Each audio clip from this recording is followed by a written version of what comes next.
so good. I got so nervous at the end with the alarms going. I was like, I almost popped an out of it. Yes, sir.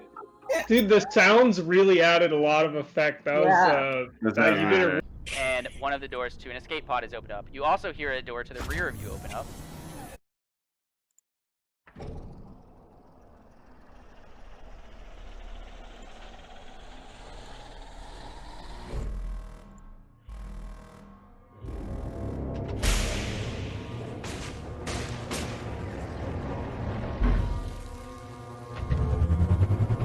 If you have ever spent longer than 30 seconds trying to describe how something sounded virtually through Roll20 and realized that your audio got disconnected because people are asking you to repeat it, then this video might be for you, and it might help you prevent those things in the future for all my other GMs out there. If you are a player, get out of here. We don't want you seeing this.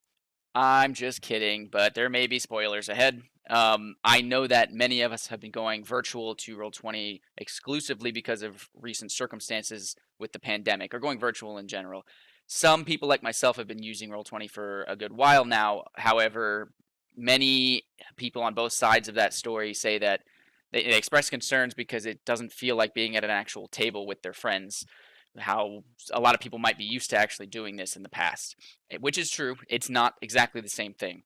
So what I'm going to be doing is, in this video, I'm going to be giving you a bit of tips, tricks, and tutorials on how I've been using music, ambience, and sound effects in my game to create a more cinematic as well as just an improved experience for the players. Now, it doesn't just have to do with the sounds and stuff. Another thing that I'm going to be kind of touching on is a little bit of a mindset change from sort of that mindset that this isn't going to be quite like a table game around a physical table with your friends. What I mean by that is, I think that what has helped me tremendously, it helps me the most make these games really, really fun and unique, is changing that mindset from we're around a physical table to that this could be more like a media experience, like a video game or a movie, because it has a lot of similarities to it. You know, we're in front of this screen. We have all these digital tools that we could be using, including specifically the Roll20 jukebox, which is what I will be talking about in this specific video. Here's a sci-fi horror one-shot that I played with some friends. This is the one that we will talk about for the course of this video. So here we are within my one-shot game that I made for my friends from back home. Okay, the first thing that I will cover, and this is outside the scope of the sounds within Roll20, but I think is important to touch on because of that mindset shift that I was mentioning. This is my loading page. I put this in, and this is, by the way, heavily inspired by a channel here on YouTube called Grasswalker. He made a video called 5 Ways to Improve Your Roll20 Gaming, or something along those lines. I highly recommend you check that out, because this loading page has been taken, that has been taken directly from his video, and I've taken other ideas from that video and used it to tremendous effect. So go check that out whenever you get a chance. If you think about it, almost any video game has a loading page or a lobby. That is where the players go to before you actually begin the game. And the artists that were involved in the creation of those games picked very carefully, you know, the music and the art that they showed during that. So this was a great idea, so that, you know, the first thing that players see when they come into the game and they're waiting for it to actually start is this loading page. They get a little bit of a graphic, they get some music in the background, they get a little bit of an update of their situation. I think it lends tremendously to the atmosphere of the game that you're, you know, trying to give for your players. So just thought I'd touch on that briefly, because let's go ahead and get into that mindset that I was talking about. Just humor me, you know, for the course of this video, see if it's something you might want to adopt. Okay, so what I'm going to be doing first is covering the basics of how to use the Roll20 jukebox. I know many people who are watching this video probably already know how to use it. However, there are, you know, for the people that don't know how to use it, or it's their first time using Roll20, we're going to cover that first, because I want to make sure we have all of the bases covered before we dive into more specific things. So on the top right hand corner here, you have the jukebox. Okay, you have all these icons up here, and this is not a Roll20 tutorial, so if you haven't dug into one of those, I suggest doing that first. However, you have all of these icons for a taskbar up here in the top right corner. The icon that you're going to be concerned about is this note with the 4 bars. That's the jukebox. So we'll click that, and this is the little window that'll pop up. If you've never used the jukebox, then this area should be blank for you. I've got a ton of stuff in here, so I'll show you how to get that started. The first thing that you're going to want to do is press Manage Audio, and that is going to open up this dialog box. You have 2 tabs at the top, Playlists and tracks. I don't mess with the playlist tab because I do almost all my fiddling with playlists down here where my mouse is. So we're going to go to the tracks tab first. Within the tracks tab, you have 3 sub-tabs. You have tabletop audio, battle bards, and Incompetech. These 3 are basically free, no royalty files within Roll20 that you can use at your leisure, and they're actually a really good place to start because contrary to what some people will tell you, I found some really quality files within here that I used for a long time when I first started using the Roll20 jukebox. Tabletop audio is going to contain music and ambience. It has different genres and different tags you can use. Battle Bards seems to be mostly, if not all, fantasy sound effects, and IGM almost exclusively sci-fi, so it doesn't really pertain to me. However, if I was doing fantasy, I'd be pretty stoked about that. Definitely go check it out. Then you have Incompetech, which to me sounds incredibly corny. However, I've heard Matt Mercer uses it, so I think he said that in one of his videos, so that was very interesting to me. If you think you can use it, definitely go check it out, and maybe it'll actually fit the vibe of whatever you're doing within your game. We'll start here with tabletop audio. And another thing that I should mention is that this box right here functions as a drag and drop, or you can click to upload files from your desktop or your computer, wherever those files exist, which is really, really helpful if you want to go and upload your own ambience in here, or your own sound effects from somewhere other than Roll20. It also accepts MP3 files, which is nice because that's the most common type of audio file. But we'll start with tabletop audio.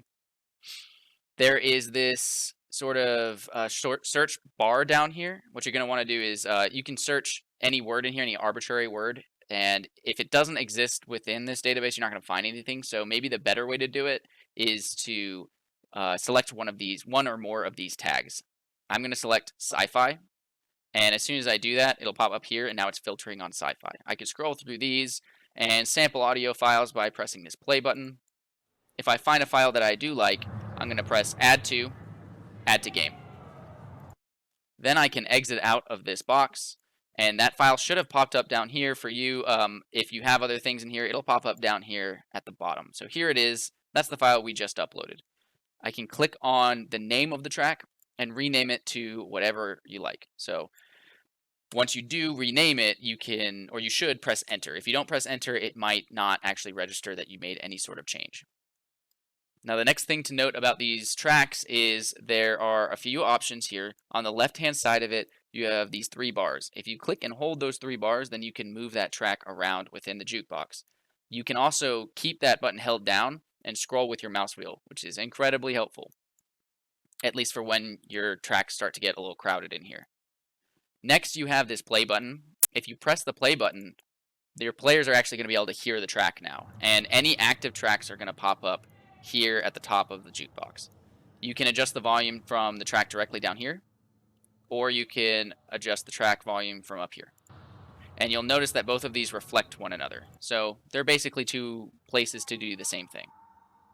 The next option that you have is this icon here. This is a toggle for having the track play on a loop or not. It'll play over and over again seamlessly, which is really, really nice for certain types of files. The next thing that you can do is press these 3 dots here on the right-hand side. If you press that, it'll pop up these 3 options: fade in, fade out, or delete item. Those are useful if you have a track from somewhere else other than Roll20 that you've put in here and it starts a little too abruptly. Then you could press fade in to kind of smooth that transition. I'll press the stop button to get that to stop playing, or I could have selected the X button up there in the top right. Okay, once you have some tracks that you like, the next thing you're going to want to do is add playlists. You're going to want to organize, no matter what it is, all of your audio files by playlist, because it'll help tremendously in keeping track of these. If you have a ton of tracks then and no playlist, it'll be impossible to keep track of all of them. So you'll press add new empty playlist.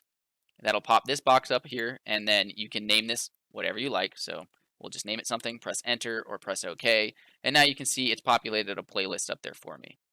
If you press this minus sign or plus sign, it'll do one or the other thing for you. If you press the plus sign, it will expand the playlist out. If you press the minus sign, it'll collapse it down, like here. I press the plus sign, expands out, minus sign, it collapses all those tracks back within the playlist.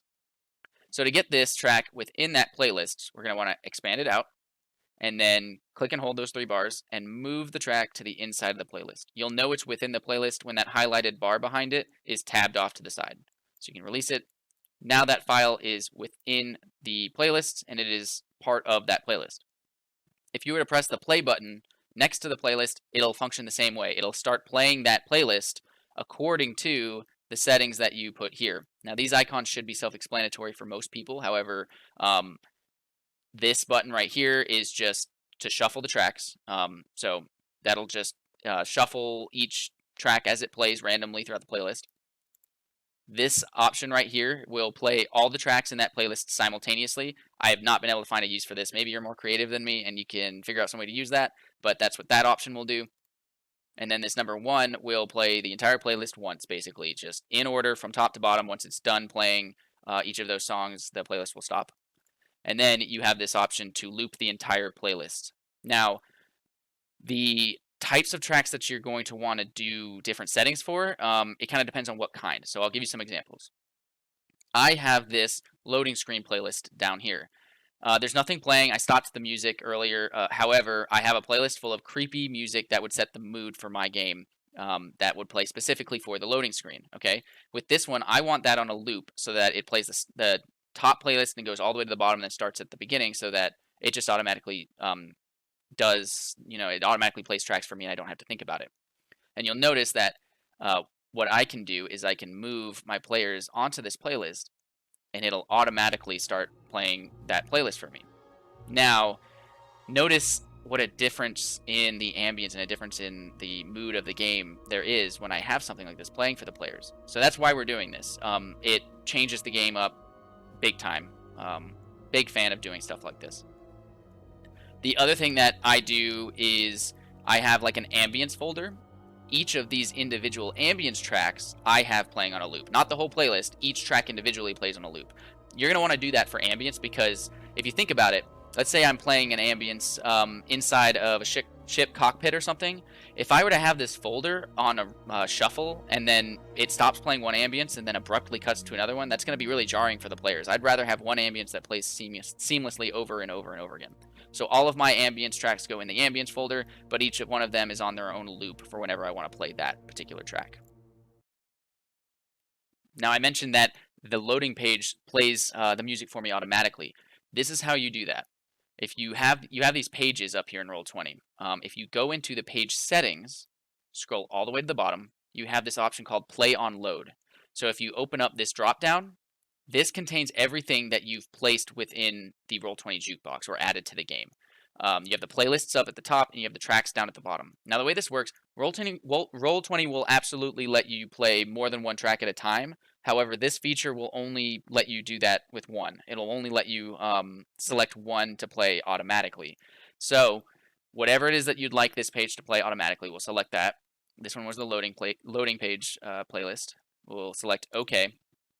And now that'll automatically play whenever I move the players to it.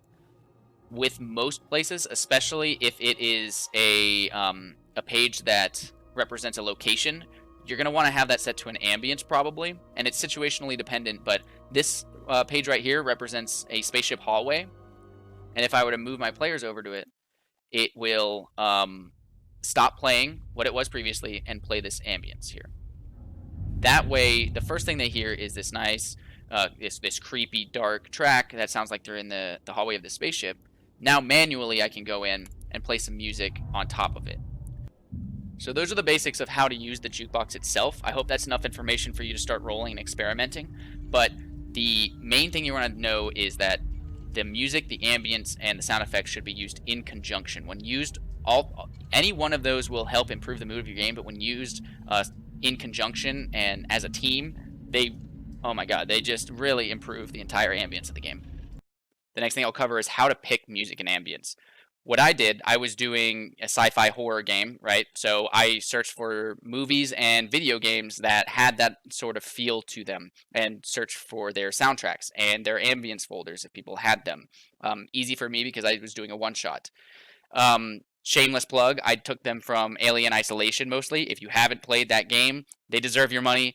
I'd go buy and play that game. It's a masterpiece of sound and art. But the way that I would go about this is, if you're doing a long-running campaign, first decide what the general theme of your campaign is. Like if you're doing fantasy, what kind of fantasy is this? Is it more like the Lord of the Rings and kind of a serious, has some serious overtones, and a grandiose mission that it's going after, or is it something a little bit more lighthearted? Does it have a vibe like The Outer Worlds, a sci-fi space opera adventure where the party can go out and just have fun?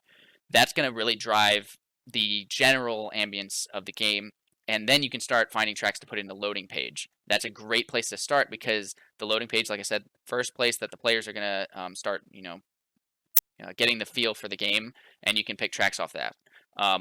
Some places I would recommend starting to look would be, if you're doing fantasy, the Witcher soundtrack or the Skyrim soundtrack are great.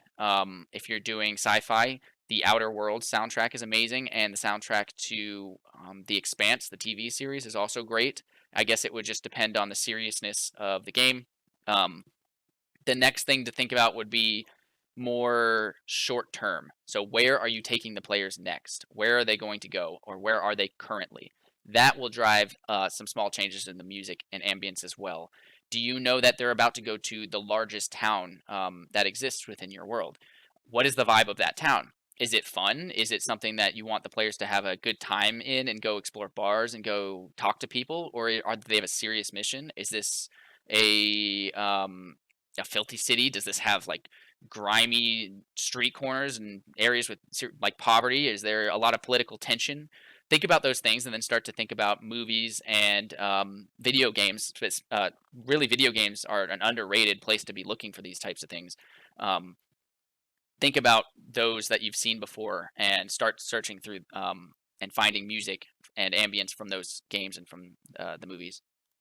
Now, where to find these pesky tracks? One option is to go online and search for a digital version of the soundtrack that you like and just buy a couple of the songs that you found interesting.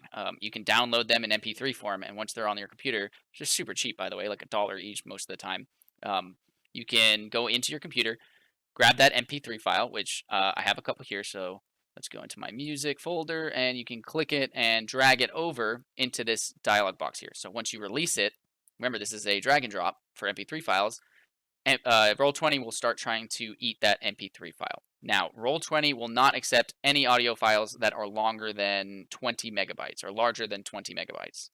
So if you have something a lot longer than that, you may have to trim it. I'll cover that in just a minute, but we'll give this a little bit of time to catch up here. Once it's fully uploaded, it may take another second for it to catch up, but it should pop up all the way at the bottom of the tracks that you have uploaded. So we'll give it a second here. It's still not down at the bottom. Okay, there it is. Just like any of the other tracks, you can just press add to game, and all the same rules apply. There it is, and you can place it wherever you like, use it just like the other tracks you have been.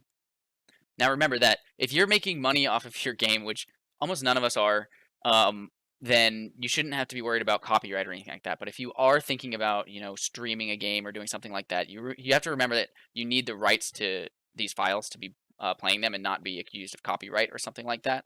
However, remember that if you're playing for friends, then you don't have to be concerned about that. You can use whatever you like. Go have fun, explore anywhere to try to find these files. Okay, another place that you might be able to find some audio files is from YouTube. Now, disclaimer, remember, I don't encourage piracy at all. So if you're trying to make money off of this, then this is not something that you're going to be encouraged to do. However, if you are looking for, let's say, an ambience file, you can actually, a lot of times these files are named D&D ambience, and you can find things this way. In the days of ASMR, a lot of people also just try to fall asleep to the craziest sounds. You can find tracks that are just exclusively, being in a spaceship cockpit and an ambience of that. So YouTube is a great place to find those, but like I said, it'll have to be in YouTube to MP3 form. So in order to do that, first of all, you're going to have to look at the length of the video. If it's longer than an hour, then a YouTube to MP3 converter isn't going to work. It's not going to accept a file like that. So you're going to want something around an hour long. And again, look for these, see if the artist is okay with you maybe downloading it. Boom, look at this right here. This artist is totally okay. They actually left a place for us to go and look for the MP3 file itself. So you can go in and do that. If they haven't given you a link for a MP3 file, then you can go to Google, but they've said, yeah, you can download this. and then you can search for YouTube to MP3. And there are some paid and unpaid services that you can use here. I won't go into detail about how to use those. However, those will help you convert it into an MP3 so long as you have the permission to do so. If that file is way too long, if it's an hour long, that MP3 file that it creates is going to be far too big for Roll20 to accept. So you're going to have to trim it down. I have my own audio editor that I downloaded. It's called WavePad Audio Editor Free. It's pretty good. It has a lot of tools for being free, and you'll just want to trim it down. I trim them down to about, if it's ambience, I'll trim it down to about 10 minutes. 10 minutes will be small enough for Roll20 to actually accept. It'll be underneath that 20 megabyte rule. If it's music or something like that that you've bought or acquired somewhere, then it may be different. You may have to trim it to somewhere which actually sounds, appealing to the players, doesn't stop abruptly, and may be able to loop also. All right, on to the sound effects. Now, the sound effects, if used properly, add a massively fun layer to your game. But where the heck to find them? So there's a couple different ways. Number one would be the way that I actually just described with YouTube. Again, a lot of people post their things on here and give permission to for people to download them. I do sci-fi, like I said. So for me, at least, sci-fi sound effects add a massive layer to the game. But if I was doing fantasy, which I've never done GMing for, let's say, I don't know, I know my players are going to end up in a large battle. What I could do is search for things that are going to be heard within an environment like that. I might want to look for like a horn, like a battle horn. Battle horn sound effect. Boom, there's one right there. Let's see, we can go ahead and press this first one. See how that sounds. Oh yeah, that's great. Oh, that's badass. So I would want to use something like that. I don't know if there's a link for a download here or something like that, but that's one place that you can start looking for sound effects. Another place that you can look is if you have a video game that you like to play of that genre. A lot of the times they have really, really great isolated sound effect files that you can get. Now, sometimes those will be within a file in the computer that's clearly an MP3 or something like that, and sometimes they're in weird forms that aren't an MP3. There's actually tutorials that you can find online on how to convert those into an MP3 file, and then you can take sounds from video games and plug them into your game. Other places you might be able to find it is sometimes people have already done this process themselves, and you can go and Google and try to find a sound rip from a video game. However, that again has, that's touchy. That's a touchy way to go about it, especially if, like I said, you're streaming or something like that. You don't want to use something you don't have the rights to. That can be labor intensive, I'm not going to lie. I think I spent about 2 hours going through unnamed audio files to see if I could find something useful. If that doesn't sound like it's up your alley or it's too much work, maybe this method isn't for you, because if you have a personality like me, I love sci-fi so much, I will go to extreme lengths to make the players have a fun time. All right, the next part of this video, I'm going to explain how you would actually use these sounds effectively within the game. And this is very important because I feel personally that there is a wrong way to do this. There's many right ways to do it, but there are ways that don't work. So learn from my mistakes. I'm going to show you the best ways that I've found to use these audio files. Number one, in conjunction with one another. You want music, you want ambience, you want sound effects most of the time, okay? Number two is you want to use music to guide mood, to guide emotion, because that's what happens in video games and in movies as well. So we'll start with the music. I will have light music playing in the background. I have this light music track or playlist, and that is full of tracks that, like I said, will not be overpowering, that the players can talk over, but will lend itself a little bit to the mood of the environment. Other types of music can really guide cinematic and important moments in your game. So I might have another folder that just has general music, and I might remember what some of these tracks are called. So I know that if the players suddenly get themselves into an environment where they're, it's tense and there's a battle going on or something like that, I have a playlist that I know what it's called, and I can just immediately start playing that once this encounter starts. And you might want to exit out of other tracks that are playing at that time to help with that encounter. Now, here's a pro tip. I highly encourage you to try this because it's a great way to start the intro for your game, or even an outro from a game. I've done this a few different times. what I've done is I have the loading screen. We do our recap of the game. So we'll talk about what happened last game or something like that. Or we'll get the general rundown of things. And then immediately before we start playing, I will play a track that has an emotional weight to it. And as that track plays in the background, I go into a monologue of a particular situation. For example, I have psychics in my game. I play Stars Without Number, so I've begun a game with giving one of my psychics a vision from her childhood that was very emotional and very dramatic. And it tied itself in also to a bit of the backstory that was going on in the main story. So that the first thing that happened when the players began was this intense vision that one of the psychics got that was emotional, and it got everybody immediately in the mood to play. It stopped the side conversations, and we were ready to go at that point. That's a great way to go. And you can do this as an outro also, when you have that moment when a player has to leave and we're like, okay, let's wrap up. That might be a time I have that in my back pocket, that I know the game is about to wrap up, and I give somebody a vision, or I go into a monologue about something, or something of the other. That's what I use emotional music to guide. And this is just great to have in a folder ready to go in case you can think of a time to start doing an exposition. Ambience is pretty self-explanatory. Ambience should be based on where the players are. Oh my god. First of all, don't get too stressed about predicting where the players are going to be at. You cannot control the player. But if you don't have ambience that pertains to whatever situation they happen to be in, don't sweat it. Play one of your light music playlists, or go with a very generic ambient soundtrack, because trust me, no matter how hard you try, the players will always find some wild shit to do that has nothing to do with what you prepared for. What do we think about pumping the dead guy's body full of the cleaning chemicals that we found in the kitchen? And then he mucks on the dead guy.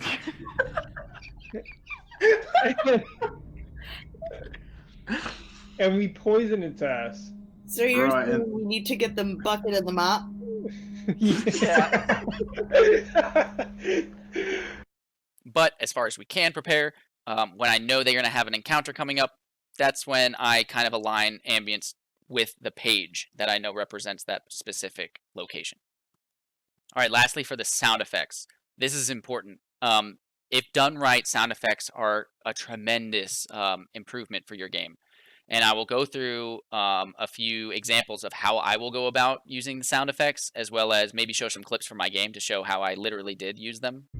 So here's an example of some sound effects. Now, I try not to railroad my players wherever possible. Very rarely do I railroad my players. But if I know that they're going to be doing a specific encounter, like they want to board a spaceship, then I know that there's definitely going to be some stuff that they're going to interact with, okay? They're going to be opening and closing some hydraulic doors. They're going to be messing with some computers at some point. So if they get themselves in a situation like that, I've done all that work on the front end, and now I have these folders filled with stuff that I can potentially use. And say I know that they're potentially going to have to go through this door on the left-hand side here, okay? There's a few ways they could do that, but if they choose the conventional route, then they're likely going to try to hack through it. I also have this hacking folder, so I'll have hacking, and I'll have my systems folder ready to go, and I will just GM like I normally do. Allow them to do their stuff, discuss things, and just be ready in case that's the route that they want to go. If they do start to do these checks, then I will go through and get ready with my hacking, and then let them roll their program checks to hack through this door, and then I will incorporate these with my exposition of what's going on. Let's say that they pass their hacking check with flying colors. So here's an example of how I would handle that situation. I would say, okay, you have your data slab hooked up to the controls, and based on your navigator background, you know that most of these protocols are very, very standard for these types of corporate vessels, so you have no issue bypassing a lot of the security questions. You get in there and you start typing away and bypassing these systems. As you do, your data slab lights up green. You notice that the door panel also lights up green, and you feel this rush of cold air as it hits your face, and the door opens up as you step through to the other side. That's it. Nice and clean. But the players are going to love that it feels like they've changed things. It's a lot more like a video game, isn't it? Because it feels like they're interacting with the physical environment. Now that we're talking about the environment, there's another great way to have sound effects ready and to implement them. Too often, players make decisions about the environment that don't seem to actually hold any weight because nobody mentions it and they don't have any physical changes to anything. An example of this is maybe my players decided to not hack through this door the conventional way and they decided to blow through it with C4. That's going to have a physical effect on the environment, and I want my players as the evil GM, I want my players to feel anxiety or some sort of emotion that they've altered the course of events. So, for example, they blow through it. I'm extra, and I do have here a explosion sound effect. So I might describe them prepping the explosive, them setting it up, and then describe it actually blowing up, play my sound, and as soon as it blows up, I will roll directly into playing an alarm sound effect. Because they've just blown this door open. Maybe this is a fire alarm, or maybe they've alerted people to intruders or something like that. But now that this is playing in the background, they're going to feel like they've actually had a physical effect on the environment, and it's going to increase anxiety in a good way, depending on how your players want to play. You may find some really cool sounds that you want to use to help illuminate and drive a certain encounter. I found one awesome sound that I used to drive a red shirt moment, which is where I used an NPC death to illuminate to the party just how dangerous a bad guy was. I mentioned to them as they were moving through the spaceship that they heard some movement in the rafters above them. I began playing some movement and rafter sounds. This triggered them to start rolling some stealth checks and try to sneakily hide underneath a table to avoid being seen. And as they did so, I cleared the airwaves and said, as you are holding your breath and hiding underneath the table and listening intently, you hear two NPCs moving about the hallway, making a little bit more noise than you think they would. They may have not noticed these noises coming from the rafter, and you do hear this. Oh my gosh. Settings are insane.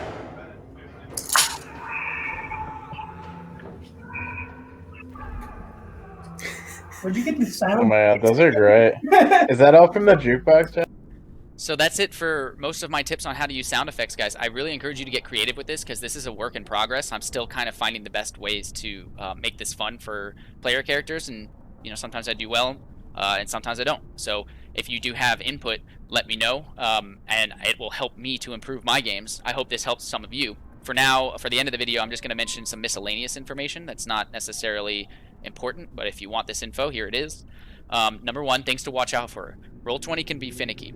It is one website, and we're asking it to do all these different things, so sometimes it just doesn't work, okay? One thing that I've noticed is sometimes I'll upload a file, go and press play, and nothing happens. It's just nothing plays. So I've had to delete them and then re-upload them, and sometimes that fixes the problem. But screen these tracks, make sure they actually play when you upload them, and adjust them to an appropriate volume ahead of time. And importantly, if any of these happen and you feel like it's interrupting your flow, keep going. Don't get caught up for too much time. I know it can be a little stressful sometimes, and you want to keep playing it. You're like, oh shit, it's not working. As soon as you start to encounter those road bumps, roll right through it. You don't want to interrupt the flow. You don't want the players to get held up by whatever it is that you're trying to play. It's their game, and you don't want to hold them up just because some system that you thought would be cool isn't quite working out. Be flexible, move on your feet, and if something doesn't work, just do it the old-fashioned way and still have fun with it. Don't let it ruin the flow of the game. Lastly, this is completely optional, but another thing that I use related to sounds is I have a voice-changing software. I'm not a Matt Mercer, I am not a voice actor, and I don't pretend to be. So if I don't do crazy voices unless it just involves changing my dialect a little bit or speaking in a different way slightly. I don't do accents or nothing like that. So I do use a voice-changing software. It's called MorphVox Pro, and I'll link it down in the bottom, but there's downsides to it. Number one, you do have to pay for it. I don't remember how much I paid. I think it was like $25 or something. It's not too bad. I thought because I'm doing sci-fi and there's robots and encounters like that it would be a really fun addition, and it has been. It's been a lot of fun. So that's something that you could try out. Note another downside to it is it's finicky as hell. I've had times where it just straight up screwed up my audio on here. Nobody could hear me, or they heard an echo. It took me a little while to get the driver to actually work. But if that's something that might interest you, go and check it out and go look for a tutorial. They have MorphVox tutorials on YouTube on how to set it up for Roll20. It's a relatively straightforward process once you get it working. But that is another thing that you could go and check out. All right, guys, that's all I have for this video. Leave me feedback. I did post a version of this video once and got some great feedback from people, so I edited it and made some changes. So this would be the new and improved version. If you can think of something crucial that would warrant me doing that again, I'm totally open to it because I want this to be as useful as possible, and I do intend to keep up with it. And also let me know if you would want more things like this. I've just really hit the ground running. I think it's a lot of fun. So if you have advice for me or you want to see more of this in the future, I am very down to continue it. So thanks, guys. Have fun.